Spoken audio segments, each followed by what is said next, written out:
Comment se fait-il que la marine américaine soit incapable de gérer les embarcations et drones iraniens, pourtant moins coûteux? Qu'advient-il de ce qui fut jadis la plus grande flotte du monde?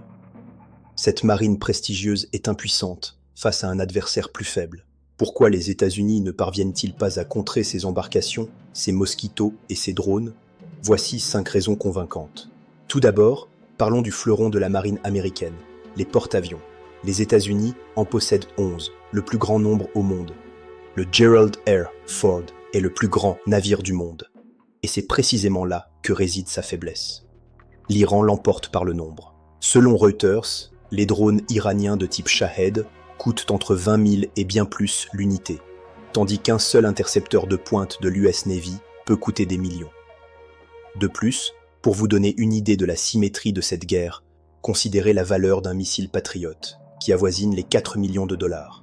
Avec cette somme, on pourrait fabriquer environ 120 drones d'attaque. C'est le piège. Les États-Unis sont incapables de les abattre, et l'Iran peut en lancer un grand nombre, submergeant les défenses et forçant les navires à dépenser des sommes colossales pour tenter de se défendre contre chaque menace, menace à laquelle ils ne peuvent même pas répondre efficacement. C'est le piège. L'Iran peut en lancer un grand nombre, submergeant les défenses et forçant les navires à dépenser des sommes colossales pour tenter de se défendre contre chaque menace, menace à laquelle ils ne peuvent même pas répondre efficacement. Et cela nous amène au deuxième point. L'attaque, mes frères, ne provient pas uniquement de drones. C'est un mélange de missiles, de bateaux, de mines et même de brouillage.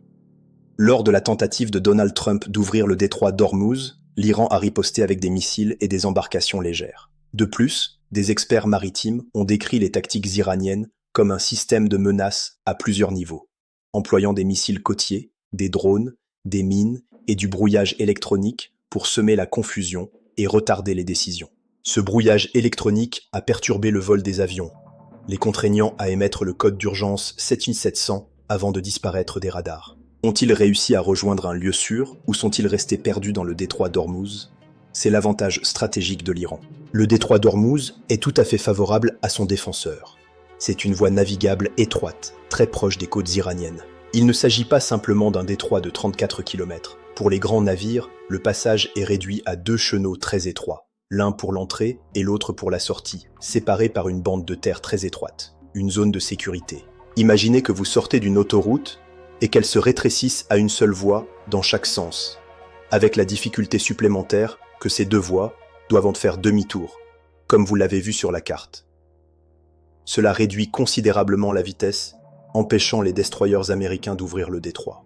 Les destroyers ne peuvent ouvrir le détroit, et les porte-avions ne peuvent tout simplement pas y accéder à cause de leur taille. Aussi lourdement armés et puissants soient-ils, ils sont pratiquement inutiles dans ce détroit. De plus, il a été prouvé que l'Iran a déjà posé des mines sous-marines pour déterminer les zones de navigation autorisées et interdites. Ils ne communiquent les coordonnées qu'à ceux qui paient le péage pour traverser le détroit en toute sécurité.